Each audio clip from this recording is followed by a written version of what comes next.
She said it's a possibility, it's yours. I know that, you know what I'm saying? Then she was like, I had sex with my ex or whatever like that. So she was like, it's a possibility it could have been him too. I found out she stopped taking the birth control. The first thing I done was I gave my son some condoms because she has 6 kids already and I know she's fertile. Get ready for an explosive session in paternity court, featuring one of the most heated cases to ever enter the courtroom. Over here, we have the intense dispute between Mr. Nelson and Ms. Thomas, where accusations fly and tempers flare, making this a battleground of wills and personal pride. Ms. Nelson, you say you grew up believing one man was your father, yet had another man listed on your birth certificate. Yes, Your Honor. Then, after you turned 30 years old, a third man, the defendant, suddenly contacted you on Facebook claiming he was your father. Yes, Your Honor. Today, you say you hope DNA test results will finally reveal the truth. Yes, Your Honor. You're here with your daughter and say it was she who helped you find Miss Nelson. Yes, ma'am. Miss Nelson marched into the courtroom burdened with years of uncertainty about her father's identity. She was told one story her entire life, only to have it turned upside down when Mr. Sterling appeared out of nowhere with a shocking claim that he was her real father. The air was electric as everyone waited for what would come out next. You claim today you will reveal why another man's name is on Miss Nelson's birth certificate and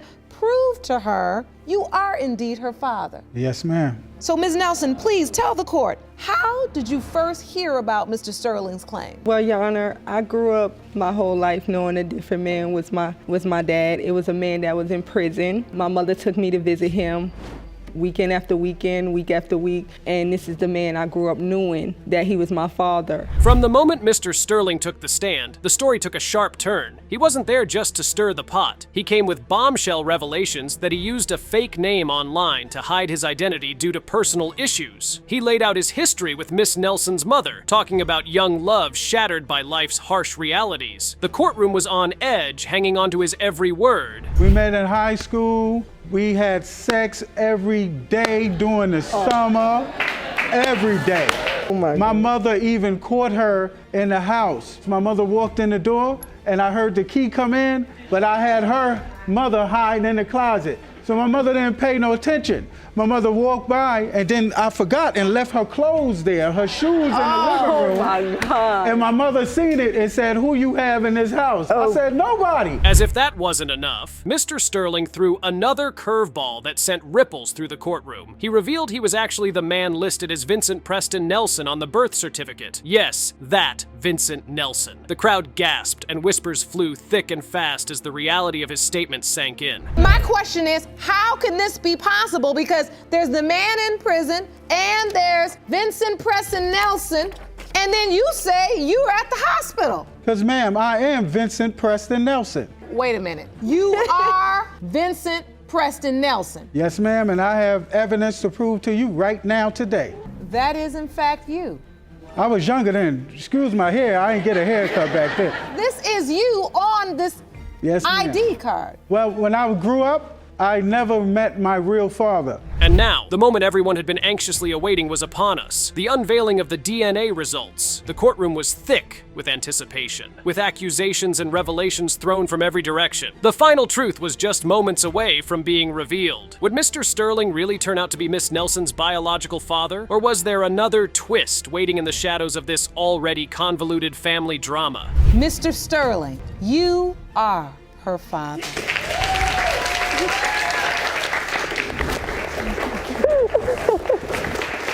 I commend you, Miss Nelson, for having the courage to go through every path you had to walk down, everywhere the stories led you. Now you know who you are and to whom you belong. Exactly. I wish you the best of luck. Thank you Thank you, so Your Honor. much. Congratulations. Thank you Court is so adjourned. much. Today's courtroom drama brings us deep into the heart of a paternity dispute that blurs the lines between truth and perception. Here, we meet Ms. Murray and Mr. Lee, two figures entangled in a conflict over the paternity of 14-month-old Winter. This is a case marked by accusations, denial, and the quest for identity in a complicated past. Ms. Murray, you are here today to get get Mr. Lee to stop denying that he fathered your 14-month-old daughter, Winter. You demand he man up and own up to his responsibility after today's DNA test. Is that correct? Yes, Your Honor. Mr. Lee, you had a one-night stand with Ms. Murray before her pregnancy,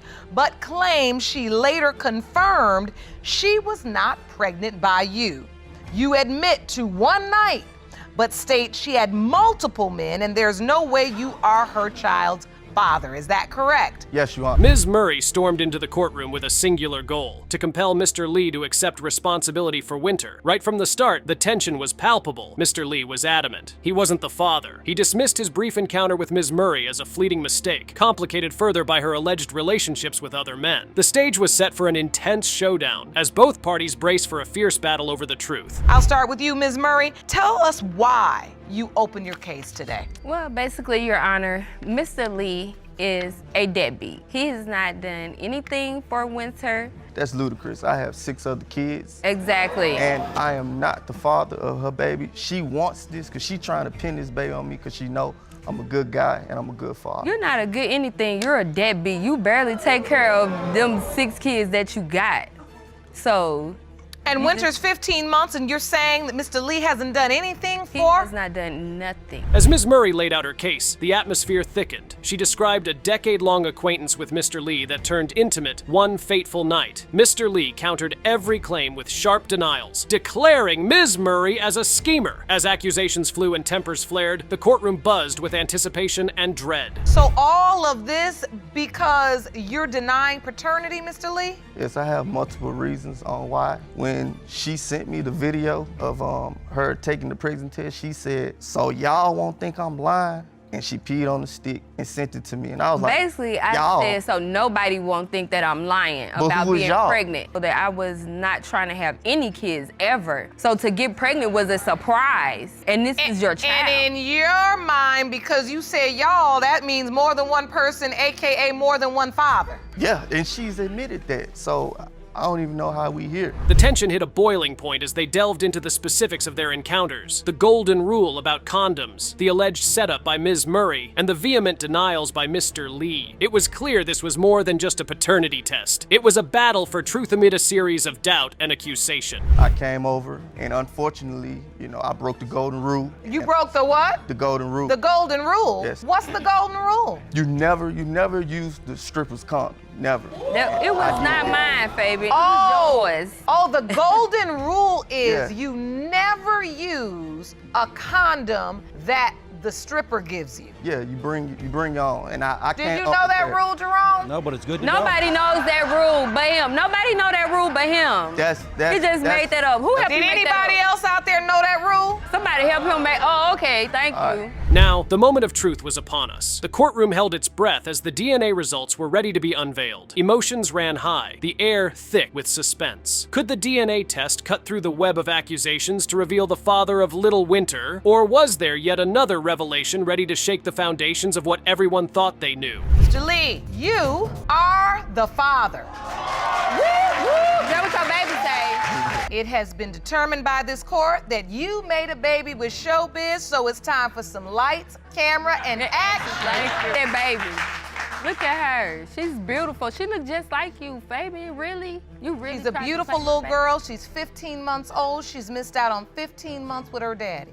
That's your baby. And from the testimony, I understand that you have many children, but I know one thing. You don't have no business up in nobody's club giving nobody no tips. You need to tip these children. Strap in for a courtroom drama about broken trust as familial bonds are put on trial. Yes, this is the famous case of Mitchell versus Dalton. Here, we find Mr. Mitchell grappling with doubt and seeking clarity on the paternity of 2 young children, Deshaun Jr. and Bishop, amid a crumbling marriage. The stakes are sky high, with custody and a man's peace of mind hanging in the balance. Mr. Mitchell, you are petitioning the court for 2 DNA tests to determine if you are the father of your estranged wife's 2 children, 2-year-old Deshaun Jr. and 1-year-old Bishop. Is that correct? Yes, Your Honor. You currently have custody of the 2 boys, so the stakes of today's results couldn't be higher. Yes, Your Honor. Ms. Dalton, you admit you cheated on your husband, and today you're here hoping to salvage what's left of your marriage. Is Yes, that Your correct? Mr. Mitchell, so you have custody. Today's results obviously mean a lot to you. Yes, Your Honor. Mr. Mitchell comes forward, custody papers in hand, bearing the weight of a father's love and the sting of betrayal. He recounts the turmoil of the past months. His wife, Ms. Dalton, has left the family home multiple times, her infidelity leaving scars too deep to hide. The courtroom's atmosphere is electric with anticipation and empathy as he speaks of his struggles and the emotional toll of raising 2 boys amid uncertainty. She done put us through hell and back. She just don't care, Your Honor. So I just want to know the paternity of my kids just for my sake, Your Honor, because And it hurts you because you truly don't know. I really don't, Your Honor. And like I said, she's running back and forth and she's cheating and this and that, Your Honor. If she wants a divorce, Your Honor, I got these divorce papers. We could go ahead and divorce it and keep it moving. She could keep it moving, I could keep it moving and continue to go with my kids, Your Honor, like I've been doing the last 8 or 9 months, Your Honor. You say your family is destroyed because you're saying